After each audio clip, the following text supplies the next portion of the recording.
विद्यार्थ्यांना आपण याच्या अगोदर तिसरं प्रकरण जे घेतलेलं होतं, तिसऱ्या प्रकरणामधला आपण लास्ट पार्ट मागणीच्या किंमत लवचिकतेचे प्रकार आपण घेतलं आणि पाचही प्रकार आपण आटोपलेले होते. त्याचे आलेख वगैरे आपण सर्व घेऊन तो भाग तिथपर्यंत आटोपला. त्यानंतर मागणीच्या किंमत लवचिकता मोजण्याच्या पद्धती हा एक पार्ट आपल्याला त्या सिलेबस मध्ये आहे.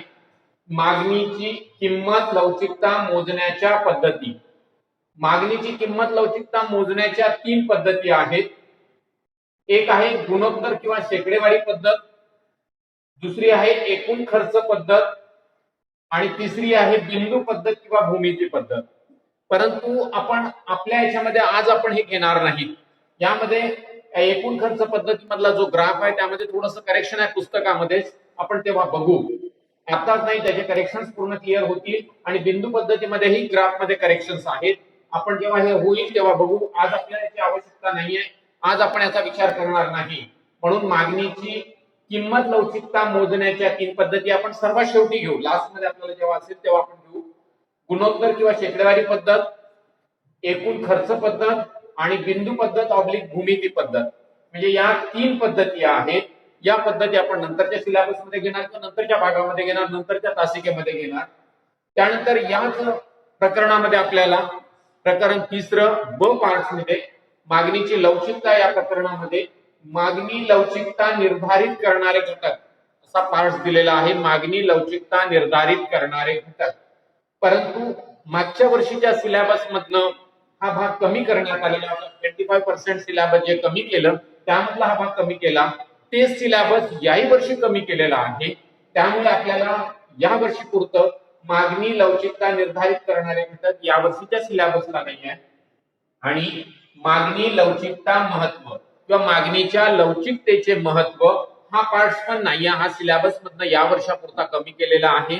म्हणजे मागच्या वर्षी कमी केला होता 20-21 मध्ये, 21-22 मध्येही तेवढाच भाग 25% भाग कमी केलेला आहे. आणि या कमी केलेल्या भागामध्ये हा एवढा भाग आहे. आज आपण हा भाग घेणार नाही, म्हणजे आपल्याला आपल्या सिलेबस मध्ये नाही म्हणून आपण घेणार नाही. मागणीची किंमत लवचिकता मोजण्याच्या पद्धती ज्या आहेत त्यानंतरच्या आपण होणाऱ्या तासिकेमध्ये घेऊ. आज आपण घेणार नाही. मग आज आपण काय सुरू करतो आहोत, तर आज आपण सुरू करतो आहोत प्रकरण चौथे. प्रकरण चौथे पुरवठा विश्लेषण, सप्लाय अनालिसिस. पुरवठा विश्लेषण, सप्लाय अनालिसिस हे प्रकरण आपण आता सुरू करतो आहोत. आणि या प्रकरणाचा विचार करताना थोडंसं जसं आपण मागणीचं प्रकरण पाहिलेलं होतं मागणी विश्लेषण, तसंच आज आपण पाहणार पुरवठा विश्लेषण. मागणी जसा नियम चालतो आहे, मागणी जो घटक आहे त्याच्या एक्झॅक्ट विरुद्ध घटक पुरवठा.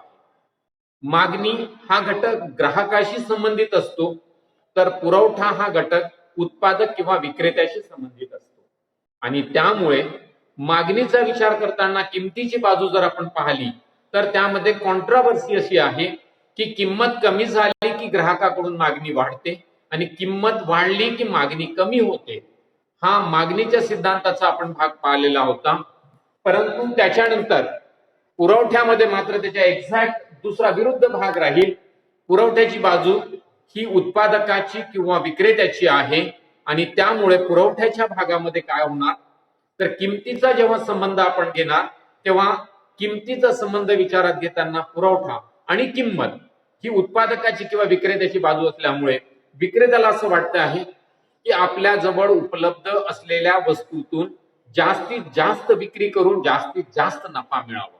आणि त्यामुळे या ठिकाणी किंमत वाढली की पुरवठा वाढतो आणि किंमत कमी झाली की पुरवठा कमी होतो, असा हा भाग आहे. म्हणून मी तुम्हाला सांगितलं की मागणीच्या सिद्धांतामध्ये एक्झॅक्ट विरुद्ध आहे. किंमत वाढली की मागणी कमी होते आणि किंमत कमी झाली की मागणी वाढते. पुरवठा हा त्याच्या एक्झॅक्ट विरुद्ध असलेला भाग. संपूर्ण चॅप्टर जसं आपण मागणी विश्लेषण पाहिलं ना, तसं चॅप्टर आपल्याला या ठिकाणी पुरवठा विश्लेषण बघायचं आहे. पुरवठा विश्लेषण मध्ये सुद्धा सिद्धांत आहे. जो सिद्धांत आपण मागणीचा पाहिला तो सिद्धांत तसाच सिद्धांत पुरवठ्याचा आहे. परंतु मागणी सिद्धांतात जी बाजू आपण मांडली त्याच्या एक्झॅक्ट विरुद्ध बाजू पुरवठा सिद्धांतामध्ये मांडणार आहोत. मागणीमध्ये आपण म्हणालो किंमत कमी झाली की पुरवठा वाढतो इथे मागणी सिद्धांतात म्हणालो की किंमत कमी झाली की मागणी वाढते, किंमत कमी झाली की मागणी वाढते आणि किंमत वाढली की मागणी कमी होते, हे आपण मागणीच्या सिद्धांतात पाहिलं. पुरवठ्यामध्ये मात्र एक्झॅक्ट त्याच्या विरुद्ध बाजूला राहील. किंमत वाढली की पुरवठा वाढतो आणि किंमत कमी झाली की पुरवठा कमी होतो. असं का होते? त्याचं कारण आहे की किंमत वाढली की पुरवठा का वाढतो? कारण उत्पादकाला किंवा विक्रेत्याला असं वाटतं आहे किंमत वाढलेली आपल्याला बाजारात जेवढ्या वस्तू विकता येत असेल तेवढ्या विकून टाका आणि म्हणून तो पुरवठा वाढतो, कारण त्याला त्याचा जास्तीचा नफा मिळतो. आणि म्हणून किंमत वाढली की पुरवठा वाढतो आणि किंमत कमी झाली की पुरवठा कमी होतो. याचं कारण किंमत कमी झाल्यानंतर उत्पादकाला किंवा विक्रेत्याला उत्पन्न कमी मिळते आहे किंवा नफा कमी मिळतो आहे किंवा नुकसान होण्याची जास्त भीती असते. पण त्याला व्यवसाय चालवायचाच आहे, कारखाना चालवायचाच आहे, दुकान चालवायचंच आहे, म्हणून किंमत कमी झाल्यानंतरही तो वस्तूची विक्री करतो, परंतु ज्या प्रमाणात किंमत वाढली असताना करतो त्या प्रमाणात करत नाही, थोडी कमी प्रमाणात करतो. आणि म्हणून किंमत कमी झाली की पुरवठा कमी होतो आणि किंमत वाढली की पुरवठा वाढतो. असा हा भाग कॉन्ट्रावर्सी मागणी सोबत आहे. तसा जसा भाग आपण मागणीमध्ये पाहिला तसा भाग आपण पुरवठ्यामध्ये पण बघणार.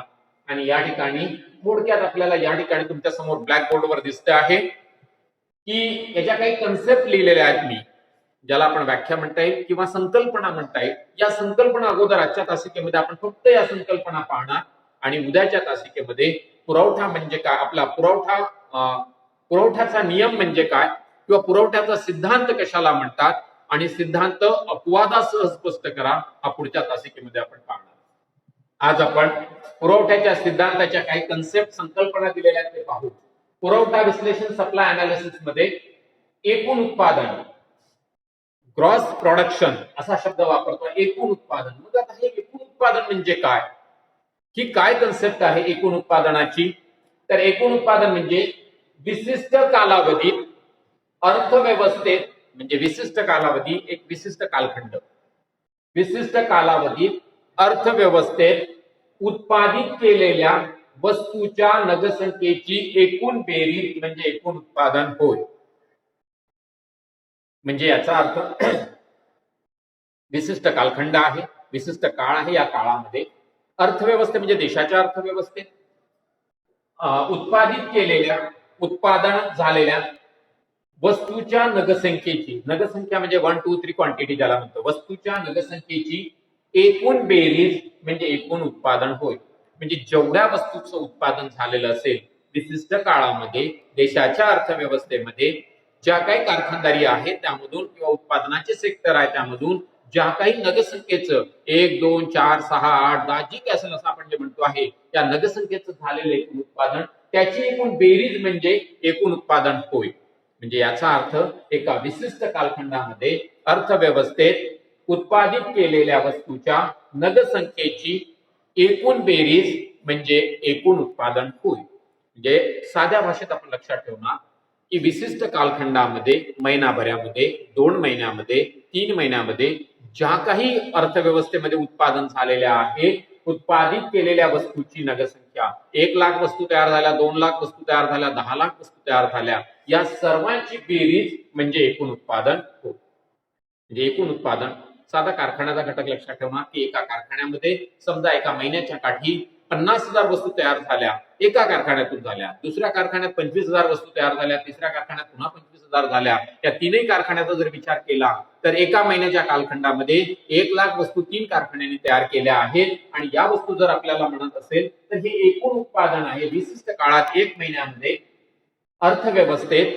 उत्पादित केलेल्या वस्तूच्या नगसंख्येची एकूण बेरीज, आपण 3 कारखान्याचा विचार केला, पहिल्या कारखान्याने 50,000 नग तयार केले, दुसऱ्या कारखान्याने 25,000 नग तयार केले आणि तिसऱ्या कारखान्याने पुन्हा 25,000 नग तयार केले, तर 1 लाख नग तयार झाले एका महिन्यामध्ये. म्हणजे नग तयार करणं म्हणजे क्वांटिटी ज्याला म्हणतो 1 2 3 याप्रमाणे. तर हे 1 लाख नग जे तयार झाले त्यालाच आपण एकूण उत्पादन असं म्हणतो आहे. अर्थशास्त्राच्या भाषेत एकूण उत्पादन म्हणजे एका विशिष्ट कालखंडामध्ये जे काही उत्पादन झालं असेल त्या सर्व नगांची बेरीज केली तर त्या बेरजेलाच आपण एकूण उत्पादन असं म्हणतो आहे. मग दुसरा घटक, दुसरी कन्सेप्ट आपल्याला या ठिकाणी दिलेली आहे साठा. साठा, स्टॉक ज्याला म्हणतो आहे. मग साठा काय आहे? आपण एकूण उत्पादन पाहिलं, एका विशिष्ट कालखंडात देशाच्या अर्थव्यवस्थेत ज्या काही वस्तूचं निर्माण झालं असेल त्या निर्माणाची केलेली एकूण बेरीज म्हणजे एकूण उत्पादन होय असं आपण म्हटलेलं आहे. दुसरा घटक आपण पाहणार साठा. त्याही ठिकाणी साठ्यामध्ये सुद्धा विशिष्ट कालावधीत विक्रेत्याकडे विक्रीसाठी उपलब्ध असलेली एकूण नगदसंख्या म्हणजे साठा होय. बघा, साठ्याची व्याख्या स्टॉक ज्याला म्हणतो आहे. विशिष्ट कालावधीत महिना, 2 महिने, 4 महिने, 6 महिने, 8 महिने, वर्ष, 1 वर्षाच्या कालखंडात विशिष्ट कालावधीत विक्रेत्याकडे किंवा उत्पादकाकडे विक्रीसाठी म्हणजे विकायचं त्याला विक्रीसाठी उपलब्ध असलेली एकूण नगदसंख्या म्हणजे साठा होय. याचा अर्थ की महिनाभरात 2 महिन्यामध्ये एखाद्या उत्पादकाकडे किंवा विक्रेत्याकडे विक्रीसाठी उपलब्ध आहे त्याच्याजवळ 1 लाख वस्तू उपलब्ध आहे. मग तर 1 लाख वस्तू उपलब्ध आहे याचा अर्थ त्या महिनाभरात त्या विक्रेत्याचं किंवा त्या उत्पादकाचा साठा किती आहे? 1 लाख वस्तूंचा. म्हणजे एका विशिष्ट काळामध्ये ज्या काही त्याच्याजवळ वस्तू ठेवलेल्या आहेत आणि त्या विक्रीसाठी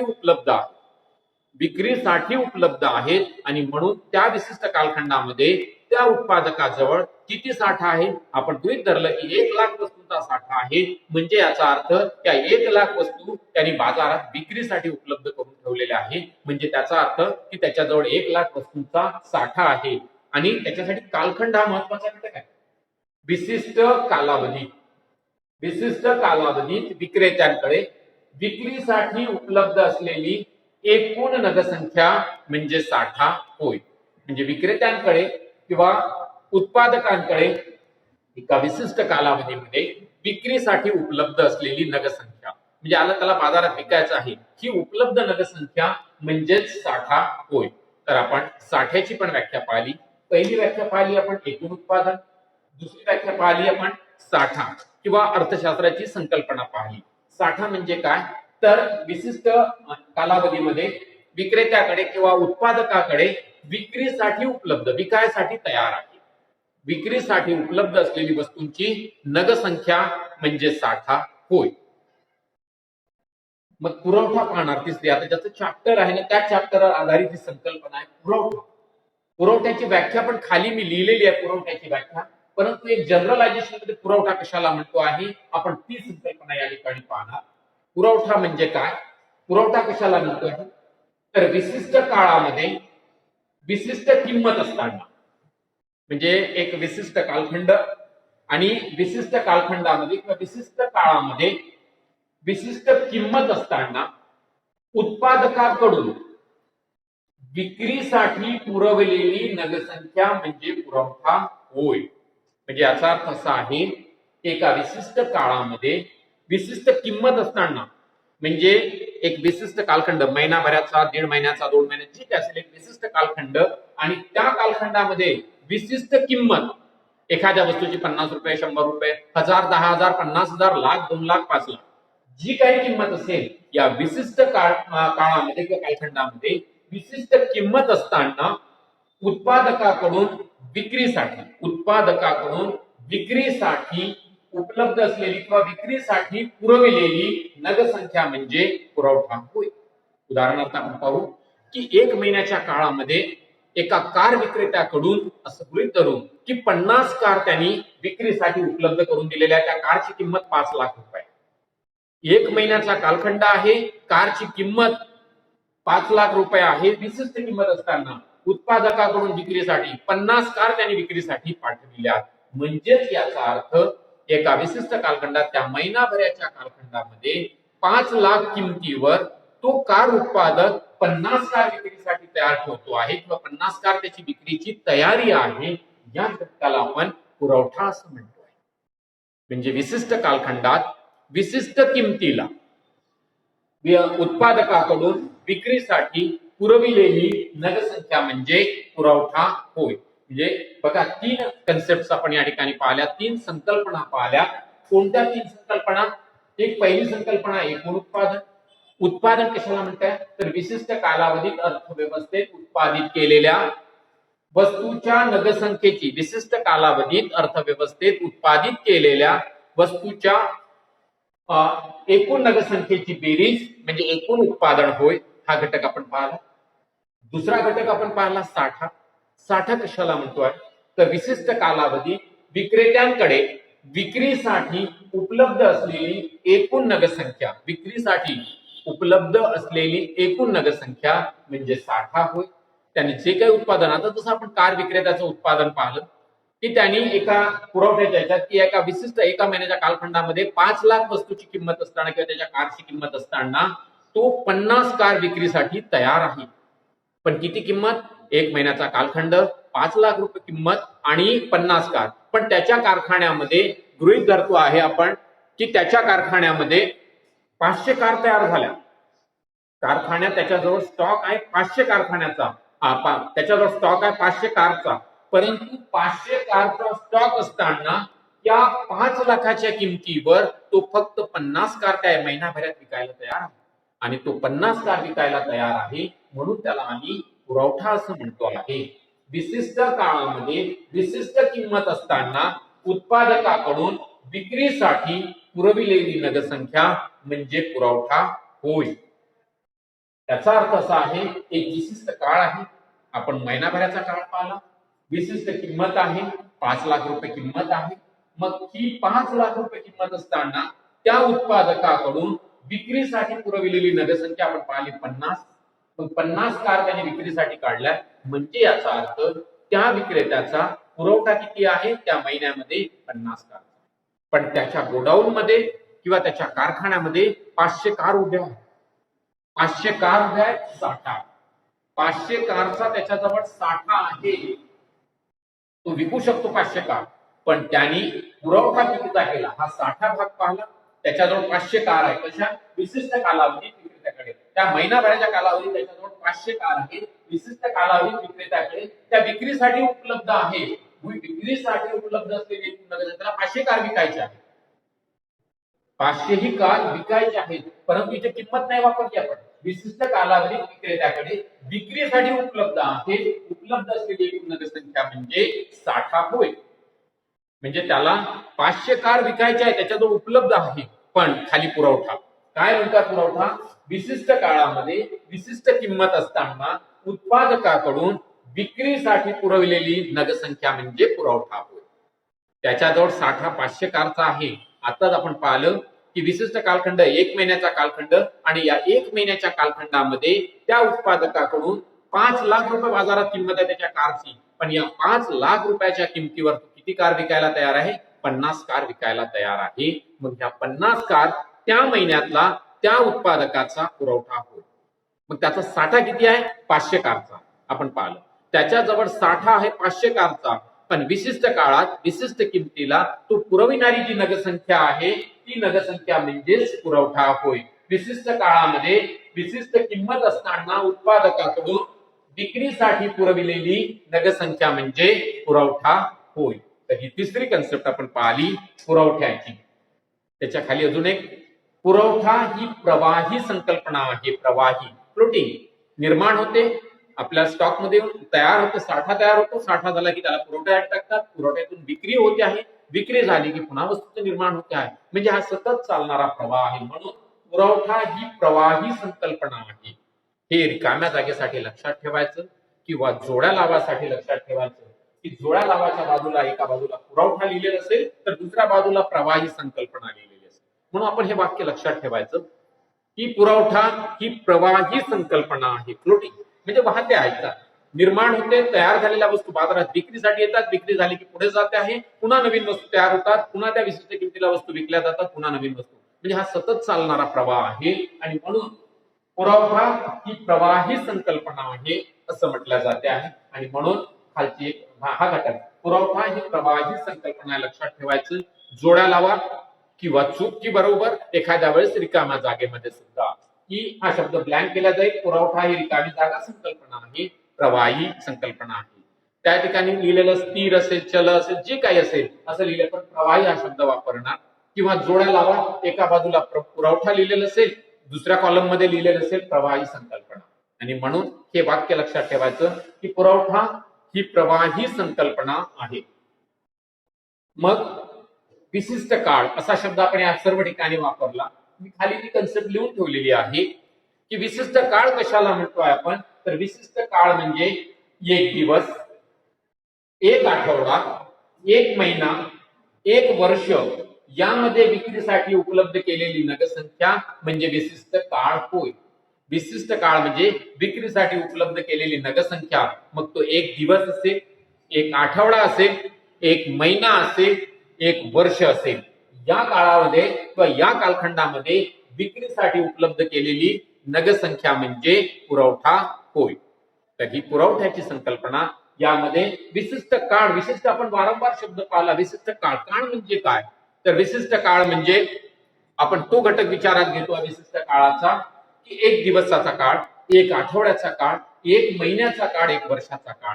या कालखंडामध्ये विक्रीसाठी उपलब्ध असलेली नगरसंख्या म्हणजे आपण तो विशिष्ट काळ मानतो. या कालखंडामध्ये एक आठवड्यामध्ये, एक दिवसामध्ये, एक महिन्यामध्ये, एक वर्षामध्ये विक्रीसाठी किती वस्तू उपलब्ध आहे, हा जो कालखंड आपण मोजतो आहे त्याला विशिष्ट काळ असं म्हणतो आहे. खाली पॉल सॅम्युएल्सन, अर्थतज्ञ, अर्थशास्त्रज्ञ पॉल सॅम्युएल्सन यांनी जी व्याख्या मांडलेली आहे पुरवठ्याची, मी तिथे लिहिलेली आहे. पुरवठ्याची व्याख्या पॉल सॅम्युएल्सन यांनी मांडलेली की या व्याख्येमध्ये काय म्हणतात पॉल सॅम्युएल्सन, बाजारात अस्तित्वात असलेल्या किमती. आता मी उदाहरण सांगितलं, कारची किंमत अस्तित्वात आहे सध्या 5 लाख रुपये. बाजारात अस्तित्वात असलेल्या किमती आणि विक्रेता म्हणजे जो मालक आहे, विक्रेता जो मालक आहे तो, बाजारात अस्तित्वात असलेल्या किमती आणि विक्रेता विक्रीसाठी इच्छुक असलेल्या वस्तूची नगरसंख्या, म्हणजे त्याला किती वस्तू विकायच्या आहे. मग आपण किंमत पाहिली 5 लाख. 5 लाखावर तो इच्छुक आहे. किती नगरसंख्या विकायला इच्छुक होता, 50 कार विकायला तयार होता. इच्छुक असलेले वस्तूची नगरसंख्या यातील संबंध म्हणजे पुरवठा. ही संकल्पना त्यांनी आपल्या अर्थशास्त्रीय भाषेत मांडली. आपण वरची संकल्पना पाहिली, विशिष्ट काळामध्ये विशिष्ट किंमत असताना उत्पादकाकडून विक्रीसाठी पुरविलेली नगरसंख्या म्हणजे पुरवठा होय. पॉल सॅम्युएल्सन काय म्हणतात, बाजारात अस्तित्वात असलेल्या किमती, जी किंमत असेल विशिष्ट काळाने लिहिलेच आपण, बाजारात अस्तित्वात असलेल्या किमती आणि विक्रेता, किमती आणि विक्रेत्यांचा रिलेशन दर्शवण्याचा प्रयत्न. बाजारात अस्तित्वात असलेल्या किमती आणि विक्रेता विक्रीसाठी इच्छुक असलेल्या वस्तूंची, विक्रेत्याकडून विक्रीसाठी इच्छुक असलेल्या वस्तूंची नगरसंख्या यातील संबंध म्हणजे पुरवठा होय. म्हणजे त्याची इच्छा किती आहे, बाजारात अस्तित्वात असलेल्या किमतीवर त्या विक्रेत्याची किंवा त्या उत्पादकाची किती वस्तू विकण्याची जी काही, किती वस्तू विकण्याची जी काही इच्छा असेल त्या इच्छेच्या संबंधाला आपण पुरवठा असं म्हणतो आहे. जसं मगाशी कारचं उदाहरण पाहिलं, खरं तर त्याच्याजवळ त्याच्या गोडाऊन मध्ये 500 कारचा साठा आहे, पण बाजारात या कारची किंमत 5 लाख रुपये आहे. मग या 5 लाख रुपयावर त्याची इच्छा किती आहे, तर तो महिनाभरामध्ये जास्तीत जास्त 50 कार त्याची विक्री तयारी आहे की मी एका महिन्यात या 5 लाख रुपयावर जास्तीत जास्त 50 कार विकू शकतो आहे. म्हणजेच याचा अर्थ त्या बाजारामध्ये, त्या महिन्यामध्ये किंवा त्या काळामध्ये किती विशिष्ट पुरवठा आहे, तर 50 कारचा पुरवठा आहे असं म्हटलं जात आहे. यातील दर्शविणारा संबंध म्हणजे पुरवठा होय. हा घटक पॉल सॅम्युएल्सननी मांडलेला आहे. तर बाजारात अस्तित्वात असलेल्या किमती आणि विक्रेता विक्रीसाठी इच्छुक असलेल्या वस्तूची नगरसंख्या यातील संबंध म्हणजे पुरवठा होय. तर ही व्याख्या पॉल सॅम्युएल्सन. मी खाली एक उदाहरण लिहिलेलं आहे. उदाहरण आपण या ठिकाणी खाली एक उदाहरण लिहिलेलं आहे. या उदाहरणामध्ये काय दिलेलं आहे, उदाहरण, या शेतकऱ्याने तांदळाचं उत्पादन केलेलं आहे 4000 किलोग्राम म्हटलंय. क्विंटल मध्ये जर आपण मोजायला गेलो 100 किलोग्राम म्हणजे 1 क्विंटल होते आहे, म्हणजे 40 क्विंटल त्याने उत्पादन केलं. 40 क्विंटल म्हणजे 100 किलो प्रमाणे पकडले तर 100 किलोचे 40 बोरे, ज्याला आपण बोरा असं म्हणतो आहे, एक पोतं असं म्हणतो आहे, त्यांनी 40 पोत्याचं उत्पादन केलेलं आहे. 4000 किलोग्राम, 100 किलोग्राम बरोबर 1 क्विंटल, 1 क्विंटल 100 किलोग्राम एका पोत्यामध्ये भरला जात असं गृहीत धरून, म्हणजे 40 पोत्याचं त्यांनी तांदळाचं उत्पादन केलं. हा शेतकरी हा उत्पादक आहे. त्यांनी 4000 किलो 4000 किलोग्राम म्हणजे 40 पोत्याचं 100 किलोग्रामचा एक पोतं, एक क्विंटल, त्याला आपण म्हणतो 4000 किलोग्राम. म्हणजे 40 पोत्याचं उत्पादन केलं. सरळ सरळ लक्षात ठेवा की 40 पोत्याचं उत्पादन केलं. 40 रुपये किंमत आहे प्रति किलो. 40 रुपये ही तांदळाची प्रति किलो किंमत आहे. 40 रुपये प्रति किलो किंमत असताना तो 1000 किलो म्हणजे याचा अर्थ 10 पोते विकायला तयार आहे. म्हणजे त्याच्या तांदळात त्याने किती उत्पादन केलं तर 40 पोत्याचं उत्पादन केलं. 40 पोते हा त्याच्याजवळ विक्रीसाठी असलेला घटक आहे, साठा आहे. पण पुरवठा कितीचा आहे? 40 रुपये बाजारात जेव्हा तांदळाची किंमत आहे तेव्हा तो फक्त 1000 किलो वस्तू विकायला तयार आहे. म्हणजे याचा अर्थ 10 क्विंटल माल विकायला तयार आहे, 10 पोते विकायला तयार. म्हणजे आपण पुरवठा कितीचा म्हणणार तर 10 पोत्याचा पुरवठा म्हणणार. याचं कारण की त्या विशिष्ट किमतीला 40 रुपये किंमत असताना भले त्याच्याजवळ साठा 4000 किलोचा आहे, 40 पोत्याचा साठा आहे, परंतु 40 रुपये किमतीला त्याची इच्छा फक्त 1000 किलो म्हणजे 10 क्विंटल म्हणजे 10 पोते विकण्याची त्याची तयारी आहे. म्हणजे त्याचा अर्थ या ठिकाणी पुरवठा हा फक्त 10 पोत्याचा म्हणजे 1000 किलोचा किंवा 10 क्विंटलचाच फक्त पुरवठा आहे. पण त्याच्याजवळ साठा मात्र 40 पोत्याचा 4000 क्विंटलचा आहे. यालाच आपण पुरवठा असं म्हणतो आहे की त्याने केलेलं उत्पादन, परंतु एका विशिष्ट किमतीवर तू किती वस्तू विकायला तयार आहे, जेवढ्या वस्तू तो बाजारामध्ये विक्रीसाठी तयार असेल त्या घटकाला आपण त्या काळातला त्या विक्रेत्याचा किंवा त्या उत्पादकाचा पुरवठा असं म्हणतो.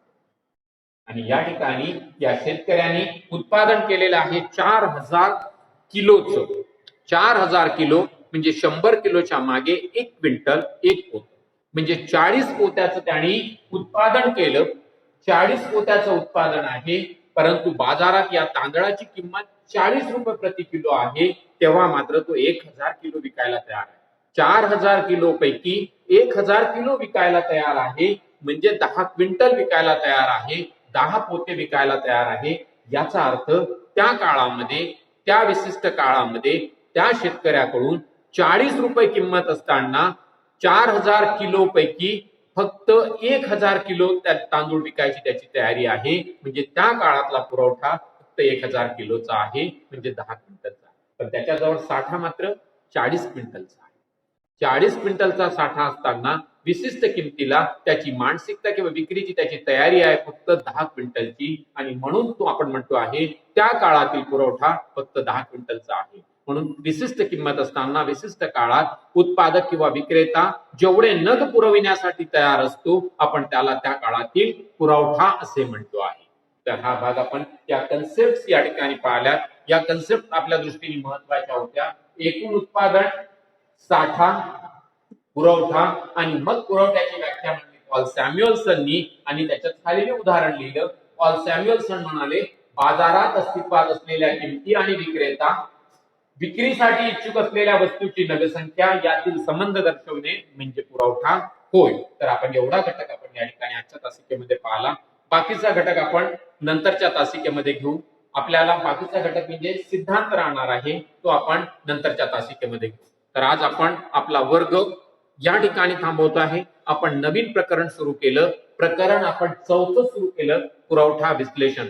हे प्रकरण लक्षात ठेवताना ज्याप्रमाणे मागणीचं प्रकरण आहे, मागणी विश्लेषण, त्याच्या एक्झॅक्ट विरुद्ध असलेलं मांडत गेलेलं प्रकरण आहे पुरवठा विश्लेषण. तर आपण या ठिकाणी थांबतो.